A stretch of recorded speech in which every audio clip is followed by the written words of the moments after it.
My husband's first love has returned to the country. She stood before me with an air of arrogance, saying, "You're pathetic. Your husband doesn't love you at all. I am his true love." True love. I almost laughed out loud upon hearing this, continuing to flip through the contract without even bothering to give her, this love-obsessed fool, a single glance. In this relationship, only she was kept in the dark, foolish and pitiful. Hello, everyone. Welcome to my channel.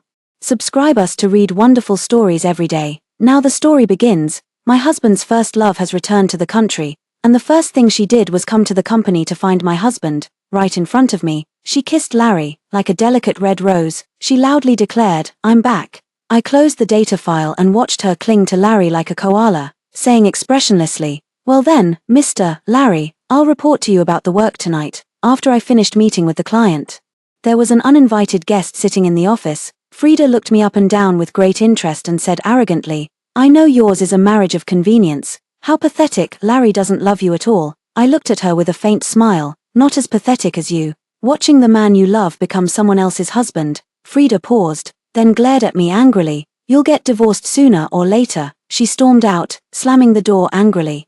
While I smiled and brought the cup to my lips, as everyone knows, my marriage to Larry is a business alliance. He doesn't love me, but I couldn't care less, because I don't love him either. In fact, I'm even looking forward to Larry divorcing me, because our prenuptial agreement states that the party who files for divorce must leave with nothing. He left with nothing, and I just happened to inherit the empire that both of us had worked together to build.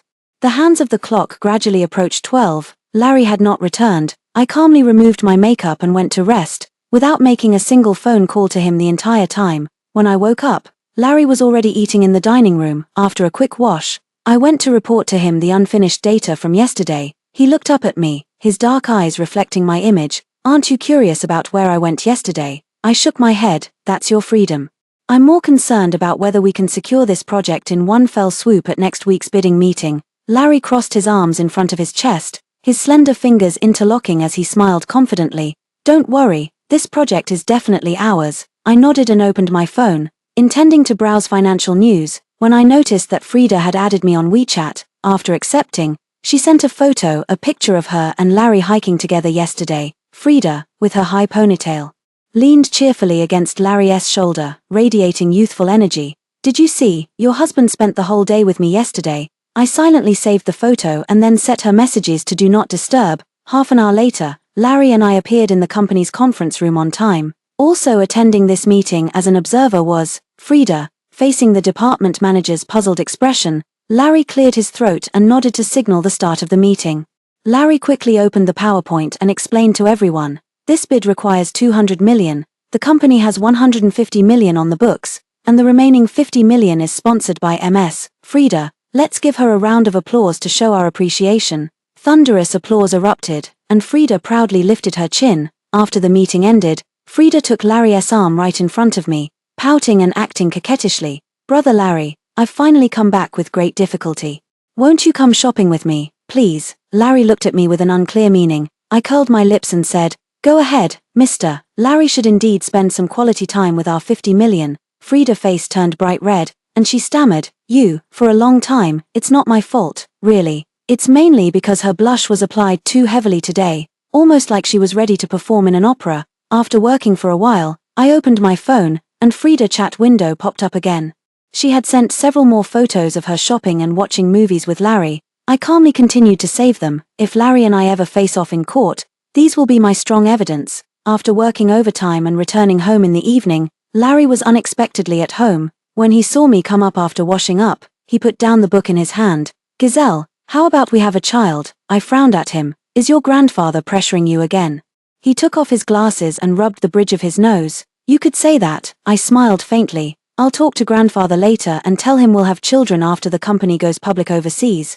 To be honest, I don't really want to have children with Larry. He has too many romantic entanglements, and dealing with them would be troublesome. For example, that Frida, Larry's ex-girlfriend from college, after Larry went abroad for further studies, they lost contact. 2 years later, Frida also followed Larry abroad. Unfortunately, just as she stepped onto the campus, Larry graduated and returned to take over his family's affairs, and incidentally married me. The bidding meeting proceeded as scheduled. We went head-to-head with our competitors, revealed our final offers, and ultimately secured the project for 2 billion. just as Larry had predicted. In the evening, the company held a party to celebrate, just as everyone was teasing Larry and me. Frida arrived late in a red dress, immediately linking arms with Larry. "Sorry I'm late, the traffic was a bit heavy." I looked at her bright red lips and nails and smiled faintly. "It's fine, we've just started." The people below whispered and discussed the relationship between Frida and Larry. Larry cleared his throat lightly, subtly withdrawing his arm, and a faint smile curled his thin lips. "Since you're late, you'll have to drink 3 glasses as a penalty." No one had ever dared to disrupt Larry's event, and she, Frida, was no exception. Frida widened her eyes in disbelief, staring at Larry, then picked up the glass and drank 3 times in a fit of pique, while applause rose and fell around her. During the meal, Larry had just served Frida a bite of food when she pouted and looked at Larry. Larry whispered something in her ear, and she then cheerfully raised her delicate fist to playfully hit his chest. I picked up my glass and took a sip of red wine, when a pair of slender, well-proportioned hands served me a piece of spare ribs. Turning my head, I saw it was the newly promoted sales manager, Marlon, who at just 27 had already secured several major projects and exceeded sales targets. Marlon rubbed his nose and said with a smile, "Ms. Gazelle, the spare ribs here are their specialty. Give them a try." I lowered my head and took a sip. "Not bad, thank you Marlon." I started chatting with Marlon. This newly promoted sales manager has a sharp sense of the market. If he could become my assistant, my work efficiency would be much higher. During a break, I glanced at Larry. Larry was swirling his glass of red wine, staring at the two of us in silence, his eyes resembling those of a hunter. I ignored Larry, but he came over and invited me to go home together. Just about to get in the car, Frida ran over, took the front passenger seat first, and leaned softly against the backrest, looking as if she were drunk. Larry looked at me helplessly. I chuckled lightly, flagged down a taxi to go home, and from the rear window, saw Larry get into the driver's seat, start the car, and drive away. I received a bed photo sent by Frida. The scene was messy but enough to serve as evidence of infidelity. It has to be said, Frida has a figure that's truly something else. Unfortunately, she seems to be a bit of a love-struck fool. I saved the photo and couldn't help but feel distressed. Frida, how could she be so foolish? Foolish enough to deliver the evidence right to my doorstep. Unfortunately, now is not the right time for a divorce. Wait until the stock is issued and the company's market value doubles. By then, when I bring up the divorce and also get Larry's shares, my net worth will grow exponentially. By then, there will be no shortage of men. Without thinking too deeply, my attention quickly shifted to the matter of issuing the stock. Wanting a man is not as good as building a career. Back then, my mother, driven by her romantic obsession, stubbornly married my father who had nothing to his name. After they worked hard to build a successful business together, my father ended up having an affair. He claimed that woman was his true love and even transferred the shares he had worked so hard for to his mistress. In the end, that so-called true love sold the shares, took the money, and ran away. Even the house we lived in was about to be repossessed. It was only after my grandfather stepped in and bought most of the shares that we managed to retain control of the company. As a result, I lost the freedom to choose my own marriage and was forced into a business alliance by marrying Larry. Always keep the initiative in your own hands to prevent being easily kicked out of the game someday, I silently reminded myself.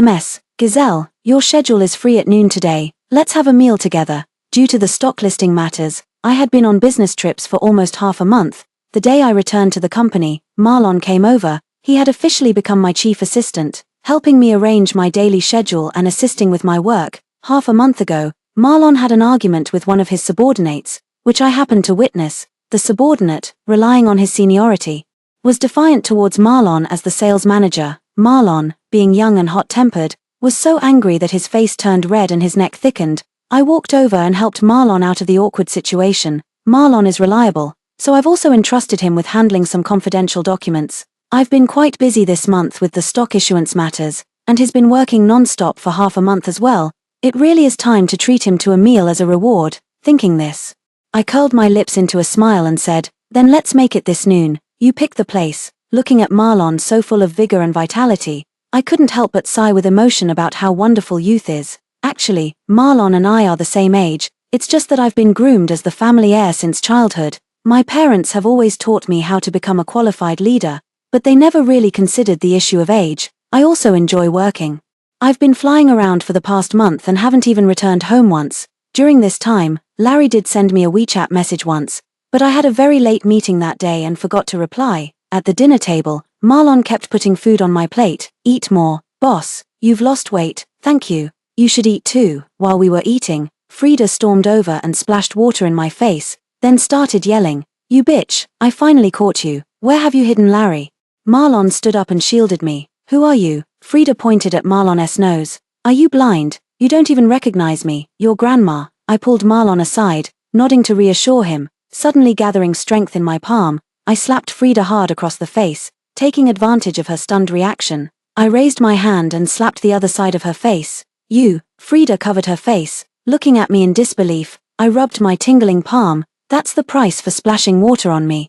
Moreover, Ms. Gazelle, it's not really appropriate to openly ask about someone else's husband's whereabouts." The people in the restaurant whispered among themselves upon hearing my words, pointing fingers at Frida. "Cut the nonsense. Where exactly is Larry?" Frida looked as if she was about to pounce on me and tear me apart. "Since the last time you spent the night with him, I haven't seen him." I casually pulled out 2 tissues to wipe my face. The people around us exploded with anger. And all sorts of words like shameless reached our ears. Frida turned pale and then red, threw out the words "you just wait," and fled in embarrassment. As soon as she left, I called the nanny at home and found out that Larry hadn't returned home for the past month either. I fell into deep thought. Larry, where had he been for the past month? "Boss, this meal." Marlon interrupted my thoughts. Not eating anymore, heading back for a meeting. 2 hours later, Larry appeared in my office. "Welcome home, my dear wife." He walked towards me with his arms outstretched, and I subtly dodged him. "Your woman came looking for you at my place and splashed water in my face. TSK, TSK, TSK. Are you jealous?" Larry withdrew his arms and turned to look at me. I snorted. "Please, in the future, when you're looking for women, don't drag innocent me into it." Larry didn't answer me directly. Instead, he leaned on my desk, propping his head up, and asked, "Haven't you wondered where I've been all these days?" I looked at him, feeling puzzled. We each have our own work to do. What's there to be curious about? His eyes dimmed for a moment, then quickly returned to normal. "Then let's get together as a couple at home tonight. We'll see." With that, I ignored him and opened the contract file to start working. Larry felt awkward and got up to leave. Just then, Marlon pushed the door open. I don't know if it was my imagination, but I felt like the two of them exchanged a barely noticeable glance. I went home in the evening to get some documents, and as soon as I entered, I saw a woman sitting on the sofa with her back to me, crying. Larry was sitting opposite her, holding a cigarette and puffing away. Hearing the sound of the door, the woman turned her head. It was Frida again. Her eyes were red from crying, and tears had ruined her delicate makeup, leaving her face a mess of white and black streaks. Seeing me come in, she stood up and said to me, "Gazelle, I'm pregnant." I raised an eyebrow. "Oh, you. Please let me and Larry be together." I looked at Larry, who sat steadily on the sofa without any intention of speaking up. "Whether to let you be together is up to Larry to decide. As long as he agrees, I'll sign immediately." However, leaving with nothing but the shirt on his back, I doubt he'd be willing to do that. Larry stubbed out his cigarette, stood up, and looked at Frida. "I'll give you 5 million as compensation. You should leave." Frida widened her eyes and stared at Larry, pointing at me in disbelief. "Are you really going to give up the chance to acquire the Maxwell family's group for her?" "Huh. I've never heard about this before." "Larry, when are you planning to acquire the Maxwell family's corporation?" I asked in confusion. Frida continued furiously. "Larry, she doesn't even know about the acquisition plan. While I can help you seize this opportunity in one fell swoop, are you sure you only want her?" "Larry, please answer my question." When it came to the company, my tone grew increasingly firm. Larry took a step toward me, trying to grab my hand. "Gazelle, I've already drafted the proposal and implementation plan. Please stay out of this matter." I took a step back. "Is the company yours alone? What do you think you're doing?" It seems Larry's wolfish ambition is growing stronger, even to the point of trying to undermine my authority. Frida ignored all this, screaming hysterically like a madwoman. "I know all the information about the Maxwell family's corporation, Mrs. Black. I am the one who can help you more." Frida pointed her red nails at my face. "And her, with her unclear relationships with company subordinates, is utterly unworthy of being your wife." "Shut up. Anyone who hears such an insult can't help but get angry." "Ms. Gazelle, watch your language. Now please leave, or I'll call security." Seeing Frida's crazy behavior, Larry decisively took out his phone to call security. I poured myself a glass of water and looked at Larry. "Mr. Larry, do you have anything to say to me?" Larry lit another cigarette. "Gazelle, I know I didn't inform you about this in advance, but if we acquire the Maxwell family group, we'll become the largest corporation in the province." I couldn't help interrupting him. "Larry, is this what you've been doing for the past month? You know we're in the middle of an overseas stock listing project that requires substantial funding right now. What are you trying to achieve by acquiring the Maxwell family group, accelerating our capital drain? Giselle, you don't need to worry too much about company matters. Just focus on being Mrs. Black, and don't worry about Frida either. I'm just using her information to benefit the company. In the end, the one standing at the top will only be you and me. Only the two of us are a perfect match made in heaven. A perfect match. I only feel disdain. Using such despicable means to profit. Does he really think I would feel honored? I sneered coldly. We are both shareholders of the company. Without my agreement, you won't be able to pull it off. Then let the board vote decide. We'll have a meeting tomorrow at 8 a.m. sharp. Larry grabbed his coat and headed out, watching his retreating figure. I felt Frida's assessment of him was spot on, selfish and profit-driven. Such a man is unworthy of being my husband. The next day at the board meeting, Larry narrowly passed the proposal to acquire the Maxwell family's group by a single vote. I sat in my chair, my face ashen with anger. The crucial vote was cast by Marlon, and moreover, the proposal that Larry took this morning bears our company's official seal. The official seal has always been in my custody. After Marlon joined, it was handed over to him for management, precisely because I was worried about Larry scheming behind the scenes. The first rule I set for Marlon was that any use of the seal must be approved by me, especially when it involves Larry. After the meeting ended, Marlon came to my office with an apologetic expression. I'm sorry, President Giselle, it was my fault for not keeping the official seal secure, allowing Mr. Larry to take advantage of the situation. Are you suggesting that Larry stole the official seal? Marlon nodded, and I was truly infuriated to the point of laughter. I pushed the computer toward him. The surveillance footage inside showed Marlon handing the company seal to Larry, and the two even patted each other on the shoulder. You've been monitoring me. Marlon widened his eyes in disbelief. A position like chief assistant naturally requires real-time monitoring. I've been too busy lately, allowing you to take advantage of the situation. I turned the computer toward me. Your employment contract states that privately handing over the company seal to anyone other than Giselle is classified as theft of commercial secrets according to company regulations. You're going to end up in jail. Marlon panicked. Mr. Giselle. I had a momentary lapse in judgment. Please, considering all the work I've done during this time, be merciful and let me off. I lifted my eyelids slightly. Why should I let you off? What benefits did Larry give you? Marlon quickly said. Mr. Larry trusts me a lot. I can help you with anything. As long as you don't call the police. I looked at Marlon wagging his tail and said, all right, then I want Larry to leave with nothing but the clothes on his back. With the support of the board members, the acquisition of the Maxwell family group was completed smoothly. However, Larry and I also signed an agreement. If the overseas stock listing fails, Larry will surrender all his shares, to win my trust, and also acknowledging he was in the wrong. Larry signed this unequal treaty. Next, the Real show begins. In order to complete the stock listing as soon as possible, Larry urgently needed a large amount of capital. After exhausting all borrowing methods, he was still short by 10 million. Marlon, under my direction, recommended a highly profitable financial product to him. At first, there were indeed returns, but as Larry increased his investment, he ended up losing everything. Larry had no choice but to admit defeat. Giselle, can our years of marriage not compare to these trivial stocks? Larry was still making a last-ditch effort. Moreover, Frida said that after acquiring the Maxwell family group, we would receive a large number of orders originally belonging to the Maxwell family group. How is it that this time, there isn't a single order? She couldn't have misjudged. I smiled faintly. Of course there were no orders, because the Maxwell family's group's orders had all been intercepted by my privately owned subsidiary. And this company has nothing to do with Larry. It was part of my dowry from my maternal family. I said to Larry, the problem is, you trusted Frida too much. Impossible. I know the Maxwell family group's internal data like the back of my hand. How could we be losing money? Frida loves me so much. She couldn't possibly deceive me. I sneered. She might not deceive you. But Larry, as the CEO, placing 100% trust in a woman, don't you find that ridiculous? Tomorrow is the day Larry's shares are transferred to my account. Once I get his 20% stake, plus my original 20%, I'll become the company's largest shareholder. Just thinking about it makes me a little excited. Then I suddenly remembered that I left my equity transfer agreement in the office. I decided to drive back to get it. Just as I pulled up to the intersection, a tall Land Rover sped towards me. I swerved the steering wheel hard, but it was too late to avoid it. My car crashed into the guardrail on the side, and I was left battered and bleeding. As my consciousness began to fade, I vaguely saw someone get out of the other vehicle. The streetlight glinted off the sharp knife in their hand, the reflection hitting my pupils. I can't die. This was the only thought in my mind. I slapped myself hard a few times to stay awake, dragged my leg out of the car, and ran toward the supermarket ahead where there were more people.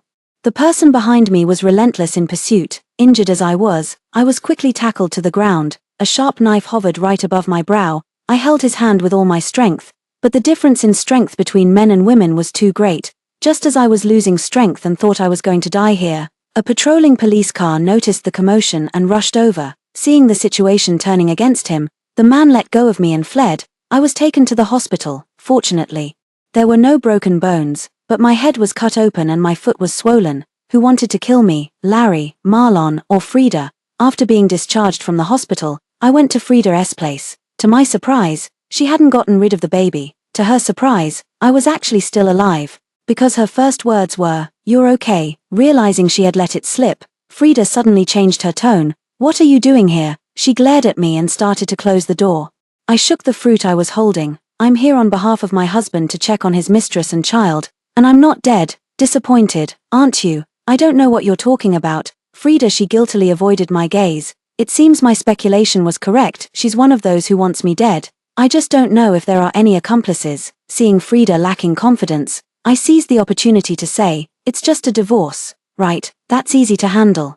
Larry has been removed from the board, but his family's backing is still there. You're carrying Larry's child, and the Black family won't just abandon you and the child." Frida stared at me wide-eyed. "Are you telling the truth?" "Of course, but you have to tell me, who was it that tried to have me killed the other day?" I don't know what you're talking about. You understand," I replied to her with a smile, using a tone of certainty. Sure enough, Frida panicked a bit.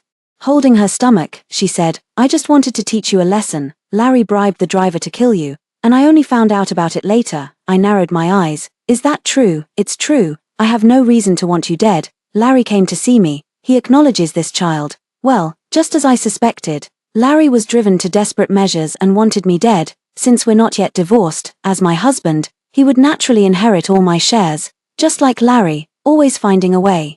Unfortunately for him, I didn't die. Since I'm still alive, he can get lost now. You will become Mrs. Black. But you need to do something." Frida couldn't wait to ask, "What do I need to do?" She's catching on quickly. "Go find a reporter and tell them every detail of your relationship with Larry. Once your story makes the front page headlines, Larry won't be able to deny it even if he wants to. Then I'll divorce Larry, and you can leverage your child to claim the position of Mrs. Black." "How does that sound?" Frida looked at me guardedly. "Then won't all our affairs be exposed? Everyone will know I'm the mistress who climbed my way up." I raised an eyebrow and said, "Not bad, Ms. Gazelle. At least you know you're the mistress." Seeing Frida's face turn pale and then flush with anger, I continued, "The reason I want you to step forward is to speed up the divorce process between me and Larry, making it clean and straightforward. Otherwise, with just the photos you sent me, I could still get a divorce, but I can't guarantee whether he might heartlessly abandon you and the child to prove his loyalty to me." Frida clenched her fists. "All right, I agree, but can I really become Mrs. Black? Then it's up to you. In any case, I'm determined to divorce Larry." Frida clenched her fists. "Fine. I don't care who becomes my husband, but if he can't form a powerful alliance with me, I won't hesitate to cut ties quickly." That evening, as expected, I saw Frida's tearful accusation video on TV. It included not only photos and videos but also ultrasound reports and Larry's purchase records of luxury goods for her. I curled my lips, thinking how terrifying a woman with a love-struck brain can be. She never stopped to consider that if Larry found out she had exposed his private affairs to the media, he would probably want to kill her. How could he possibly marry her then? Larry went crazy calling me after seeing the news. Leaving over 80 missed calls in one night, I quietly watched my phone screen light up and go dark, and eventually blocked him. The next day, Larry and his grandfather came to the office to see me. Although his grandfather was already in his 70s, he was still spirited and moved with agility. And to be honest, I really admired the grandfather. Starting from nothing, he went from selling wontons at a street stall to establishing the Black family group. Supporting the entire family on his own, Grandpa looked at me with a guilty expression. "Gazelle, you've seen the news, haven't you?" I nodded. Grandpa continued, "Sigh, Larry has been spoiled since he was a child. I never expected he would do such a shameful thing now. Gazelle, don't worry. We will give you an explanation. After all, Larry is so outstanding, it's normal for women to cling to him. As long as he has you in his heart, that's what matters." Grandpa, I plan to divorce Larry, I said calmly, as if talking about something completely unrelated to me. Span Grandpa replied, men, they all make mistakes, divorce isn't worth it, will your grandfather agree to it? Span, I've already spoken with Grandpa, and I'm worried that if I don't get a divorce soon, I might not even be able to keep my life. Gazelle, what do you mean by that? Facing Grandpa's puzzled inquiry, I took out the voice recorder. The hit-and-run driver from that day had been caught, and before being sent to the police station, he confessed that Larry had instructed him to commit murder. He also said that after the deed was done, he would be paid $1 million. To be safe, he had kept the chat records with Larry. With the evidence right in front of him, Grandpa heavily tapped his cane on the ground, turned angrily to Larry, and said, I thought you were just young and liked to have fun, but I never expected someone so young to be so malicious, even wanting to kill your own wife. The Black family group doesn't need someone like you. You are not fit to be my successor. Larry panicked. Grandpa, let me explain. I said to Larry, Mr. Larry, you can wait to eat prison food. Grandpa sighed and turned to leave. Larry chased after him trying to explain. It seems the successor of the Black family conglomerate might need to be someone else. I soon submitted the evidence to the court as well. No matter how Larry tried to threaten or bribe me, I was determined to get a divorce. After the verdict was handed down, Larry's properties and vehicles were all transferred to me. Moreover, after taking over Larry's shares and liquidating the assets he had trapped with Marlon, the company's stock soon successfully went public overseas, instantly tripling my net worth. As for Marlon, I showed him mercy and merely had him dismissed from the group. It's good for young people to be ambitious, but it's a pity when they take shortcuts and end up on the wrong path. His ambitious nature ultimately led to his dismissal, which must have been a heavy blow to him. I can finally relax and enjoy my vacation. I've been so busy lately that I'm completely exhausted, both physically and mentally. It's perfect that I have nothing to do today. So I thought I'd go for a walk downtown and buy some things for my trip. As soon as I entered the mall, I saw a man hitting a pregnant woman. The crowd of onlookers grew larger, but no one dared to step in and break up the fight. I took a closer look and realized the man was Larry, and the woman lying on the ground. Stop! I rushed forward to help Frida up. She was trembling all over and tightly grabbed my arm. Save me, a bystander shouted. The police and ambulance are on their way. I looked up at Larry. There was no trace of the elegant gentleman he once was. His hair was a mess plastered to his forehead, his face unshaven, and he was still wearing the same clothes from the day the verdict was announced. Wrinkled and slightly yellowed, he seemed to have lost all control. Stepping forward to kick Frida again. It's all because of this bitch. I'm penniless now, drowning in debt, disowned by my family. Where can I go? It's all because of this bitch. As he moved to attack again, perhaps inspired by the sight of a seemingly fragile woman stepping in, the onlookers rushed forward and subdued Larry, while Frida was rushed to the hospital. Frida, before being wheeled into the operating room, she tightly grabbed my hand. Save the baby. Her helpless eyes were like those of a fragile fawn. I squeezed her hand firmly. Frida's baby was born 1 month premature, requiring an emergency C-section. Fortunately, both mother and child were safe. When I went to see her, she was holding the baby, lost in thought. I put down the fruit I was carrying and walked over gently. How are you feeling? Frida gently patted the child with her hand. I plan to raise the child alone. Didn't you want to become Mrs. Black? Frida looked down and chuckled softly, gazing at the baby in her arms with loving eyes. But I discovered that Larry doesn't love me. The moment I touched his interests, he abandoned me without hesitation. He only ever loves himself. I can't rest easy letting my child live with such a father. Frida had softened considerably after giving birth, radiating a maternal aura all over. I patted her on the shoulder. Let me know anytime if you need help. Okay, thank you. Larry was locked up for intentional assault, and he will face severe punishment. I took my mom to Sonia for a trip to relax, walking on the warm, soft sand and looking at the picturesque scenery in the distance. This feeling was truly wonderful. In the distance, men and women were dressed in light clothing. I held a coconut and leaned back on the lounge chair, basking in the sun. A dark, bony hand reached over, holding my hat. Miss, is this yours? A magnetic voice spoke up. I followed the arm upward and saw a man wearing sunglasses, flashing a bright smile at me. His well-built muscles looked especially appealing under the sunlight. In his hand was the hat I had lost earlier while surfing. I stood up, took the hat, and gave him a faint smile. Yes, thank you. You're welcome, beautiful miss. May I add you on WeChat? The man was very polite, and of course, very handsome. Sure, who doesn't like a handsome man? We took out our phones to scan each other's codes, and I asked with a smile, what's your surname? The handsome guy flashed his signature 8-tooth smile again. My surname is Black. Black. Noticing my puzzled expression, he generously extended his hand. Max. I'm your husband Larry's younger brother. I remember now, when I married Larry, his uncle was studying in the UK, so he didn't attend. I don't have much impression of this person. But what is his purpose in approaching me this time? To take back the shares of the Black family? Or to continue the alliance between the two families through marriage? I meaningfully extended my hand. Nice to meet you, Max. No matter what his purpose is, as long as I remain the hunter, that's enough. And so the first story ends. What do you all think? Feel free to share your thoughts in the comments, and if you enjoyed it, please give this video a like. Now, here's the second story. I spent 25 years in an orphanage until my family found me and recognized me as their long-lost biological daughter. They arranged a marriage alliance for me, but the originally intended fiancé Jonas backed out and insisted on marrying that imposter Emily, just as I was in a desperate situation.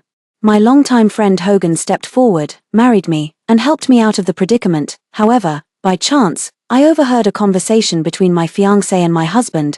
Back then, I listened to you, deliberately rejected the marriage, and even had a big fight with you. Wasn't it convincing? The fiancé sneered, sending her to a rural school and having the underworld intimidate her a bit. Emily is in a much better mood now. As long as Emily is satisfied, anything I do is worth it. Her husband responded casually. It turns out that the friendship and love I firmly believed in were nothing but an elaborately orchestrated deception. From start to finish, I was merely a pawn in their hands, being played for a fool, while the rural school I was in charge of was still under construction. A group of underworld thugs stormed in, causing destruction and looting. I was held down at the scene as they brutally broke my right hand, the pain nearly causing me to lose consciousness. Leaving the hospital, my right hand was wrapped in a thick cast, and I rushed home in a state of frantic anxiety. It was clear those gangsters were targeting Florence's family. I ran all the way home, terrified that my husband might be endangered because of me. However, as I stood at the front door, I heard a familiar voice from inside. It was my former fiancé, Jonas. Back then, I listened to you and deliberately rejected the marriage with Ethel. I even had a big fight with you. Wasn't it all very convincing? Jonas's voice was full of a cold laugh, his tone dripping with smugness. After arranging for her to be sent to a rural school and having the underworld give her a scare, Emily is in a much better mood. As long as Emily is satisfied, anything I do is worth it. Her husband Hogan responded nonchalantly, his voice so calm it didn't carry a single ripple of emotion. I trembled all over, as if a basin of ice-cold water had been poured over me from head to toe, chilling me to the bone in an instant. I pressed my hand tightly over my mouth, afraid that even the slightest sound might escape and alert the two men inside who had both betrayed me. On the bus back to school, my mind was filled with fragments of memories from all these years. I spent 25 years in the orphanage until I was found by the Florence family, who claimed I was their long-lost biological daughter. They arranged a marriage alliance for me, but my fiancé Jonas refused and insisted on marrying that fake daughter Emily instead. Just when I was in trouble, my longtime friend Hogan stepped forward and married me, helping me out of the predicament. On my wedding day, I made a point to invite the director of the orphanage, uncle, and all the friends I grew up with.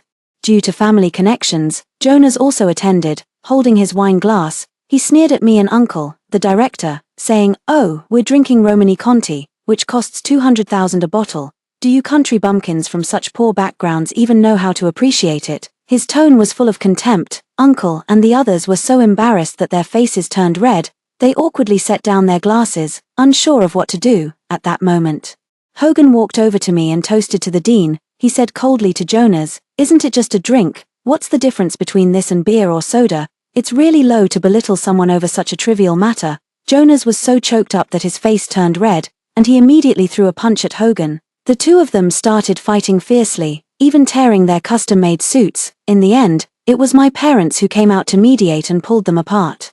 I had always thought that the two of them were like fire and water, unable to stand each other. It turns out that the friendship and love I had so firmly believed in were nothing but an elaborately woven deception. From start to finish, I was merely a pawn in their hands, played like a fool. It wasn't until late at night that Hogan's call finally came. His voice carried a hint of urgency. "Ethel, I heard someone caused trouble at your school. Are you all right?" I held the phone, feeling as if a blunt knife was repeatedly cutting through my heart, the pain so intense I could barely breathe. To please Emily, he teamed up with Jonas and didn't hesitate to hire thugs to intimidate me. It was clearly me who got my arm broken, and clearly he had a hand in all of this. Yet now he still pretends to care about me, and I can't help but sneer. My silence seemed to make him somewhat uneasy, and his tone grew more urgent. Ethel, are you okay? I heard your arm was broken. Is it serious? Do you want me to come see you at school now? I gritted my teeth, trying hard to keep my voice as calm as ever. It's fine. I've already been to the hospital. It's late at night, and it's too much trouble. You're so busy at work you don't even have time to eat, so don't bother coming. I lay down on the bed, pulled up the covers, and closed my eyes, but my mind kept replaying all the events of these years like a movie. When I first stepped into Florence's home, my parents were so warm and enthusiastic that I was deeply moved, thinking they wanted to make up for all the time we had missed over the years, but before long, they started urging me to marry Jonas, and it suddenly dawned on me, the family's funding chain had broken down, and they were counting on this marriage alliance to fill the huge financial gap. But Jonas, he swore he would never marry me, insisting on marrying that fake heiress Emily. Kenneth's family eventually helped Florence's family cover that deficit. From then on, my parents became even more affectionate toward Jonas and Emily, treating them like the family treasures, while I was just the useless daughter who couldn't contribute anything. Later, I married Hogan and worked day and night for the company, wanting my parents to see my efforts and not let anyone look down on me. At first, life was relatively calm and peaceful, however. At a critical moment during a roadshow with an American partner, Emily suddenly fainted on stage, and the roadshow materials were leaked in advance. The company suffered huge losses overnight, with its market value evaporating by billions. My younger sister repeatedly hinted that I was the one who leaked the materials, and even said she felt guilty about the failed roadshow, threatening to commit suicide. I couldn't defend myself and was sent by my family to the most remote rural school. The school wasn't fully built yet and lacked everything. During busy times, I even had to move materials myself, leaving my hands covered in countless blisters. Hogan confidently promised that once he settled matters at home, he would come to the school to accompany me, but I waited for a whole month, and I didn't even catch a glimpse of him. It turns out that from the very beginning, Hogan was wholeheartedly in love with Emily alone. It turns out that between him and me, there were countless lies. In order to help Emily win her parents' favor, he had Jonas refuse the arranged marriage with me, cleverly facilitating the marriage between Jonas and Emily. To stabilize me and gain my complete trust, Hogan even went so far as to marry me, using his own happiness as the price. Looking back now, that accident during the roadshow was most likely the result of careful planning by him and Emily and her husband. They meticulously schemed, wanting to completely destroy me so I could no longer compete with Emily. The dormitory at the rural school was bitterly cold, with wind seeping through the cracks in the windows, and I couldn't help but shiver uncontrollably. But my heart is even colder. I dialed the number of the orphanage director. The familiar warm voice came from the other end of the line, and I could no longer hold back. Tears streamed down my face, and my voice choked up so much I could hardly speak. Uncle Director, I miss you all so much, the Florence family. I don't want to stay here anymore. The next morning, I dragged my exhausted body to school. Ethel, Hogan was standing at the door. He quickly walked over, his voice filled with concern. Ethel, how are you feeling now? I sneered inwardly, thinking how he had carefully orchestrated all of this, yet still pretended to be concerned for Emily. He really used all the acting skills he had in his lifetime. I said lightly, it's fine, the cast is already on. The doctor said it will heal soon. Perhaps it was because I looked quite miserable, my face pale, my arm wrapped in thick bandages. Hogan's eyes still showed deep worry. He looked somewhat apologetic and troubled. Sorry, Ethel, I have work at the company this afternoon. I can't stay with you today. I forced a smile and said softly, it's fine. You should hurry and take care of the company matters. Carrying a bunch of things, he said, no rush, I'll make you something delicious to eat before I go. Before I could even refuse, he headed off towards the school dormitory. He had just left not long ago. Emily appeared with her nose in the air. She was wearing a gorgeous dress, looked me up and down, her expression full of disdain. Dear sister, I heard you got beaten up. I came to take a good, long look at you. She dragged out her words, her tone full of mockery. Although my hand was broken, I was still doing the work of learning wilderness cleaning. My clothes were covered in mud and dirt, making me look utterly miserable. She casually raised her hand, the limited edition Van Cleef Arpels bracelet on her wrist sparkling in the sunlight. Clearly worth a fortune. I had once accidentally seen the box for this bracelet in the corner of the walk-in closet at home. Hogan explained at the time, this is a gift for a female client. But I never expected that the female client she mentioned was actually Emily. Emily noticed me looking at the bracelet, let out a cold snort, and curled her lips into a disdainful smirk. Sister, look at you, so utterly unsophisticated. She slightly lifted her chin, her eyes filled with contempt. Covered in mud, looking so shabby, completely unfit for any decent occasion. If I were you, I would have hidden away somewhere long ago. How dare you shamelessly cling to staying at Florence's house? It's just too embarrassing, she sneered coldly, her lips curling into a mocking smile. So what if you're the biological child? You still can't outdo me. I couldn't be bothered to deal with her anymore and was just about to turn and leave when a sudden cry came from the top floor. Danger, get out of the way. A cartload of red bricks cascaded down from above like a waterfall, sending dust flying and making the ground thud as the bricks crashed down. Emily screamed in terror. At the critical moment, Hogan dashed over like lightning, pulling Emily away in one swift motion. I instinctively dodged to the side quickly, but I was still a step too late. A red brick landed heavily on the top of my foot. The sharp pain shot through my entire body like an electric current. I was in so much pain I couldn't speak, could only grit my teeth, and cold sweat instantly broke out. Hogan didn't even notice me. He grabbed Emily's arm anxiously and asked urgently, "Emily, are you okay?"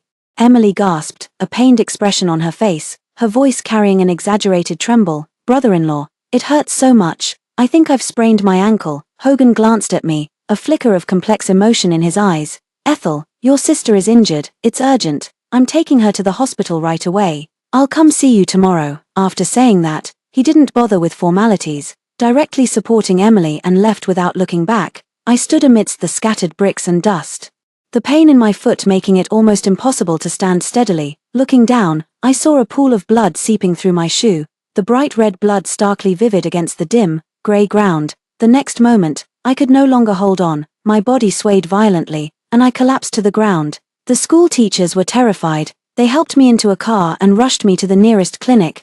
The doctor at the clinic took one look at my blooded foot and his expression changed.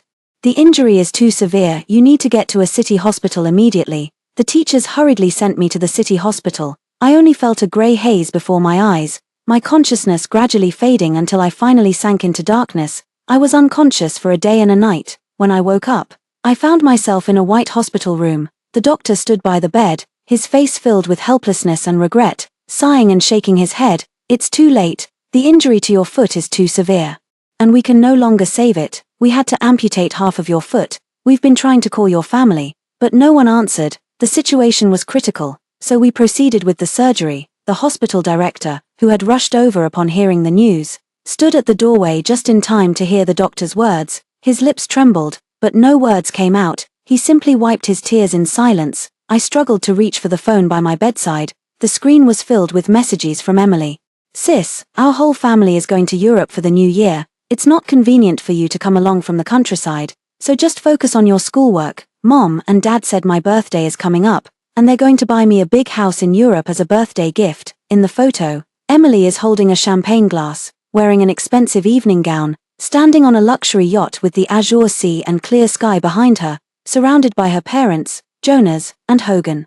She celebrated her 24th birthday with a beaming smile, while my 25th birthday finds me lying here, facing my amputated half foot, with trembling fingers. I made a voice call to Hogan. The call connected but was immediately hung up, followed by a voice message popping up. It was Emily's voice, carrying a hint of frivolity and mockery. "Sis, your husband is keeping me company and we're having a great time. You should stop calling and just focus on doing your rough work in the countryside." I called my parents next, but every call was rejected. I put down my phone, feeling as if my heart were being tightly clenched and then brutally pounded. The pain was so intense I could barely breathe. For the next week, Emily kept posting photos of the family's outings, eating, drinking, and having fun, and even tagged me in every single one. I simply ignored them all. Hogan sent me a message once. "Your sister was frightened at the school construction site and has been feeling down again. Mom and Dad wanted to cheer her up, and since her birthday is coming up, they chartered a flight to Europe for the new year. Don't overthink it. I bought you a lot of gifts, and I'll give them to you when you come home." His tone carried a deliberate gentleness, but it felt incredibly ironic to me. Overthink? What could I possibly overthink? They are a happy and harmonious family, while I am nothing but the outsider they least need. A week later, I limped back to school. The place had been on vacation since the last incident, and there wasn't a single person around. A clap of thunder tore through the sky, a fierce wind rose abruptly, and a torrential downpour began to pour. I stood in the rain, a smile spreading across my face. Meanwhile, Hogan's plane had just landed back in the country. He turned on his phone, and the notifications of over a dozen missed calls chimed one after another. He called back, and his assistant's voice on the other end was filled with terror and choked with sobs. "Mr. Hogan, it's terrible. The entire school building that the young lady was in charge of constructing has collapsed. She's been buried alive. She's gone." Hogan held the phone, his entire body as if struck by lightning, his mind completely blank, his eyes widened, his voice trembling with a hint of disbelief. "What did you say?" The rest of the family gradually received the news as well. Just as he reached the parking lot, Hogan suddenly snatched the keys from the driver, rushed to the car, and frantically started the engine. He pressed the accelerator hard, the car speeding along, nearly running several red lights along the way. By the time he reached the construction site, the original building had completely collapsed, reduced to a pile of rubble. After the heavy rain, the ground was covered in mud and debris, the air thick with the pungent smell of dust and blood. Hogan suddenly felt as if a part of him had been violently torn away, the pain so intense he could barely breathe. He couldn't help but kneel on the ground, his hands frantically clawing at the pile of stones, trying to dig out a glimmer of hope. His movements grew increasingly frantic, his nails breaking one by one on the hard rubble, blood dripping from his fingers into the mud. Emily also rushed over. She walked up to Hogan, grabbed his arm, and pouted. "Brother-in-law, stop digging. Sister has already passed away. Let her go in peace." Hogan seemed not to hear, just frantically digging through the rubble. My parents stood by, sighing incessantly. A week later, Hogan had neither eaten nor drunk, and his body finally couldn't hold on any longer. He collapsed at the construction site and was rushed to the hospital for an 4 drip of nutrients. When he woke up, his assistant looked at him with eyes full of concern. "Mr. Hogan, you're awake." Hogan threw off the covers. "I'm going to find Ethel." The assistant held her down, hesitating to speak. "Mr. Hogan, Master Lin and his wife have already held the funeral for the young lady. They said if too much time passes, the young lady's soul won't be able to rest in peace." Hogan slumped back against the headboard, muttering to himself. No, Ethel isn't dead. He must still be alive." The assistant sighed softly. "My condolences." Hogan stared vacantly at the ceiling. The assistant hesitated for a few seconds before speaking. "Mr. Hogan, on my way here, I saw some things online. Maybe you should take a look." Hogan pulled out his phone in confusion and found that someone had uploaded a video. It was during the wedding, when he and Jonas were in the smoking room. Jonas took a puff of his cigar and said in a frivolous tone, "Later, I'll go pick a fight with that Ethel and give all those poor wretches from the orphanage a good scolding. Then you show up and speak up for them. Ethel will be so grateful to you, and things will be much easier from then on."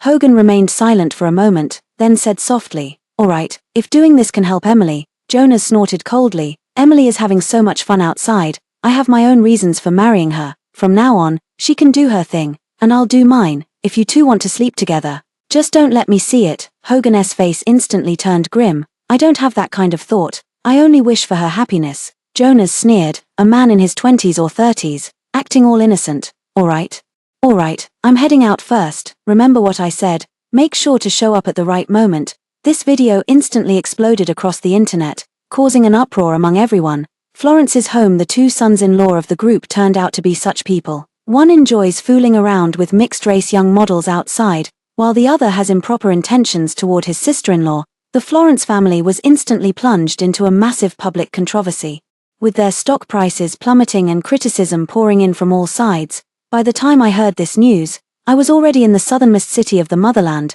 This video was accidentally discovered by the orphanage while cleaning out the surveillance hard drives. Consider it my final gift to Hogan and the Florence family. My foot was permanently damaged after the amputation surgery, and I will always walk with a limp. Every time I go out, people always give me sympathetic or strange looks, which makes me feel a bit upset. However, I've long grown accustomed to such gazes, because life must go on. I run a pottery studio in this city. Back at the orphanage, the director taught us pottery making, and I never expected this skill would become my profession now. There's a little girl named Flora in the studio, who's particularly adorable and always secretly glances at my leg with her big eyes. One time, she couldn't hold back anymore and asked me, "Ms. Ethel, what happened to your leg? Why do you have an iron brace on it?" I softly told her, "I injured my foot before, and this iron brace is to stabilize my ankle. The brace will retire next year. I've already scheduled a titanium alloy brace, and after the surgery next year, the situation will be much better." Her eyes immediately lit up. "Then your leg will be better by next year, right?" I couldn't bear to shatter her hopeful guess, so I replied with a smile, "It should be." The little girl jumped up happily. "That's great. Yay, one day after class, she led a handsome man into the studio and excitedly introduced, Ms. Ethel. This is my little uncle. His name is Kevin, uncle. This is the one I was talking about, the very, very beautiful Ms. Ethel. Didn't you say you didn't believe me? Now that you've seen her in person, isn't she especially beautiful? Kevin's face turned red, and he quickly covered Flora's mouth. Flora broke free from him, ran over, and took my hand. Ms. Ethel. I won a prize in the competition this time. You said if I won a prize, you'd help me fulfill a wish, so, could you come with us to the amusement park? Her eyes were full of anticipation. I patted her head and said with a smile, sure. So, I accompanied Flora and her little uncle to the amusement park. When we passed by the rock climbing area, Kevin suddenly asked me, Ms. Ethel, do you dare to try this? I looked down at my legs, feeling a bit hesitant, but he looked at me encouragingly, his eyes full of trust. I took a deep breath and nodded. At that moment, I felt as if I had conquered the inner demon that had haunted me all along. After that, it became unstoppable. I accompanied them in playing all kinds of outdoor activities.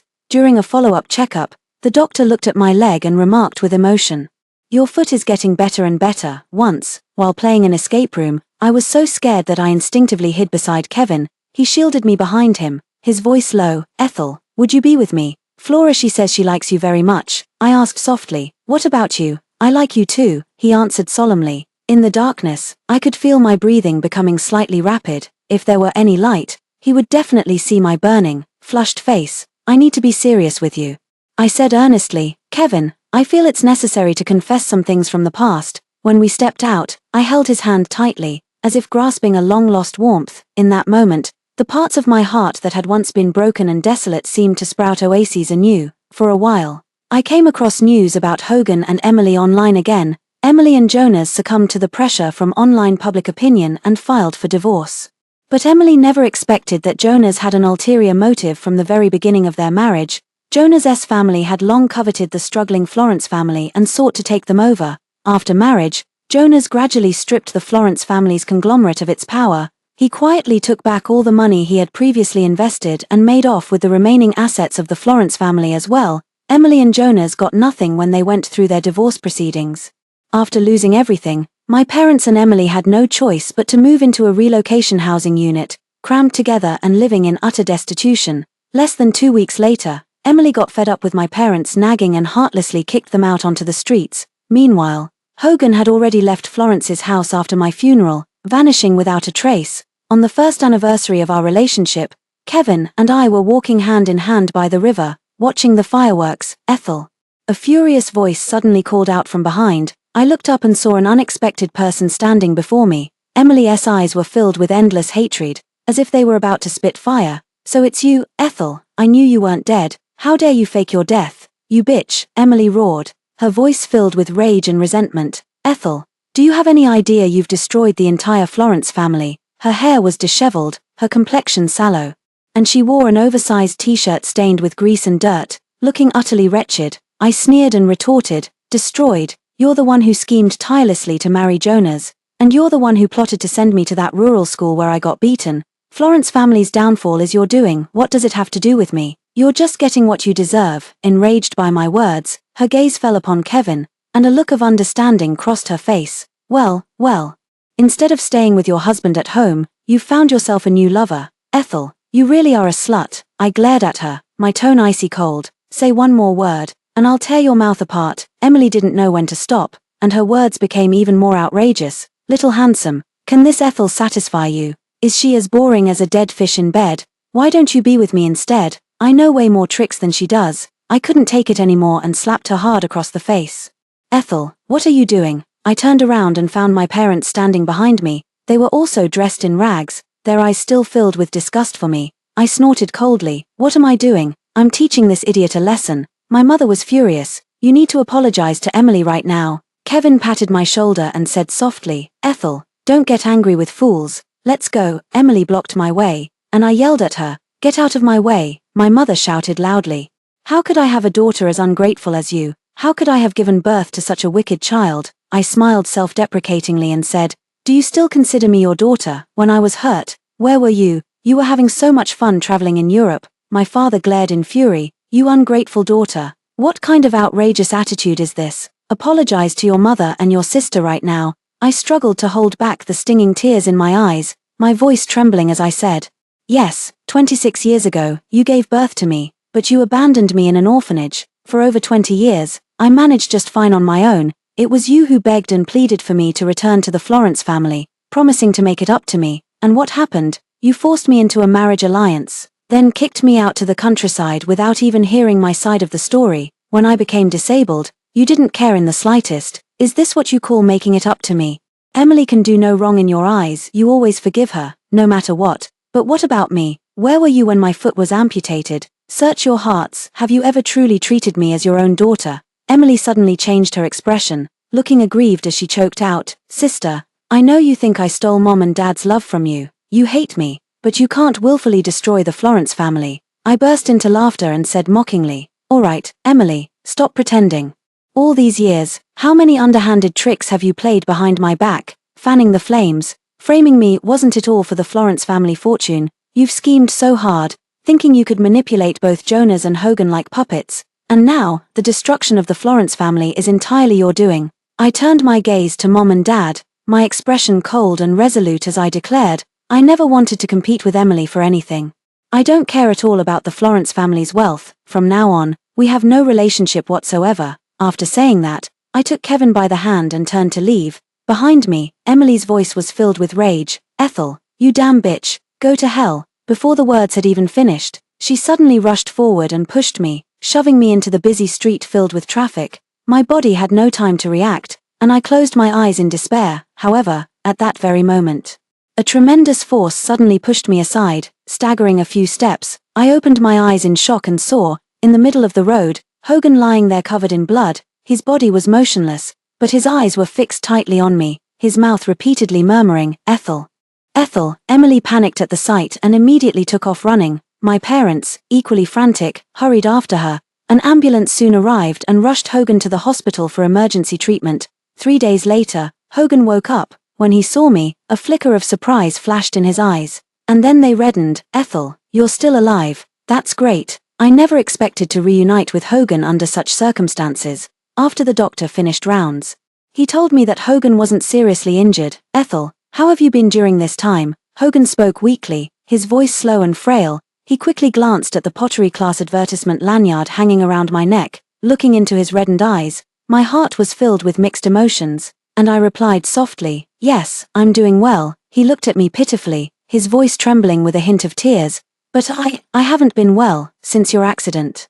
I haven't had a single good night's sleep. I keep dreaming about the day you got hurt." I felt a bit helpless, my tone tinged with sarcasm. "Hogan, what do you mean by that? Haven't you always loved Emily? You married me only for Emily's sake. You're the one who had gangsters break my arm and had people smash my foot. Shouldn't you be happy that I'm gone? After all these years of friendship, for Emily's sake, you could bring yourself to harm me. Now who are you putting on this pitiful act for?" Hogan shook his head vigorously, his eyes filled with urgency. "No, Ethel, that's not how it was. I only told them to teach you a lesson, just for show. I truly didn't know they would actually break your arm, and I didn't know Emily deliberately had someone throw bricks to injure your foot. After you disappeared, I went to your school several times looking for you. It was only then that the teachers told me about all the suffering you've endured." His voice trembled slightly, his eyes filled with guilt. I gently pulled his hand away, my tone indifferent. "What's the point of saying all this now?" Hogan urgently grabbed my hand, his voice choked with tears. "No, it does matter. When I heard you were buried at the school construction site, my heart almost stopped. I wished I could have died with you, in that moment. I suddenly realized that it's you I truly love." His voice trembled, tears streaming down his pale face. "Everything that happened before was my fault. You can hit me, scold me, do whatever you want, just give me a chance to make it up to you." "Okay." I pulled my hand free, my tone resolute. "It's too late, Hogan. I've already fallen in love with someone else." His eyes instantly flashed with shock, and he shook his head in disbelief. "No, how could it be?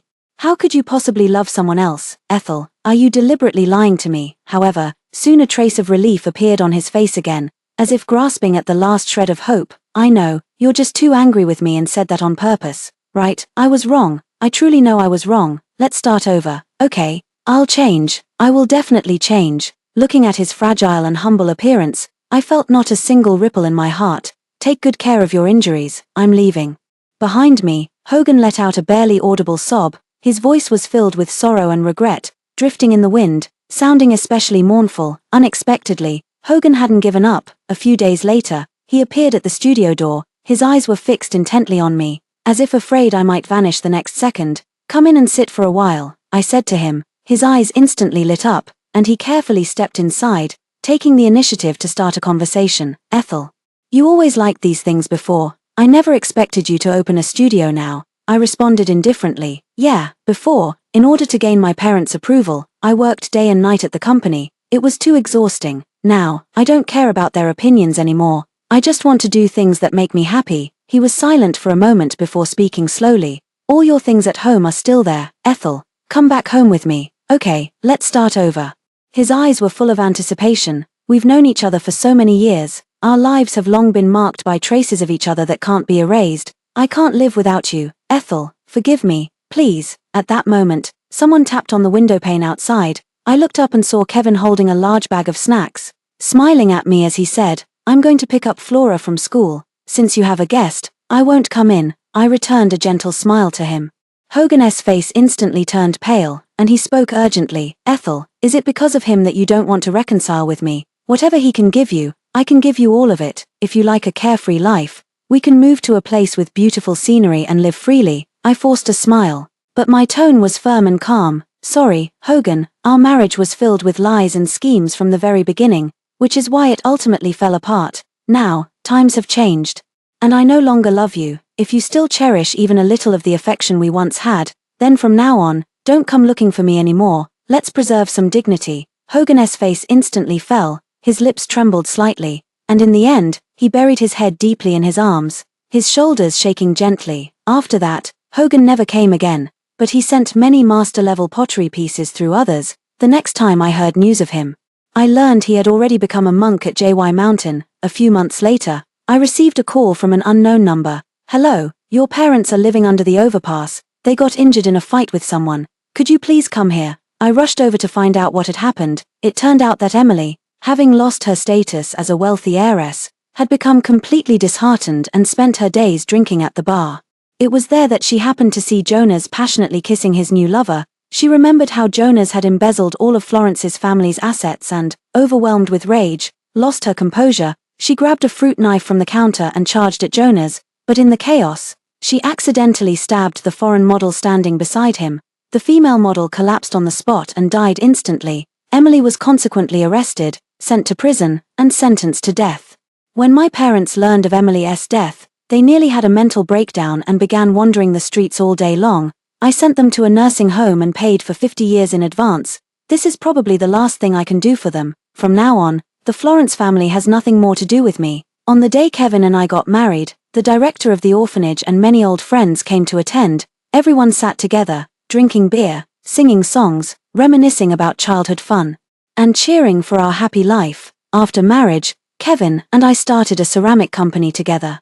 With exquisite craftsmanship and unique designs, our products quickly entered the international market, selling as far as Europe, and our business flourished. 3 years later, with a big belly, I personally handed a 20 million donation check to the dean. The dean was so excited he almost knelt down to thank me. Holding Kevin's hand, my heart was filled with warmth and gratitude. Ahead of us lay a sunlit path of happiness, with a future brimming with joy and delight.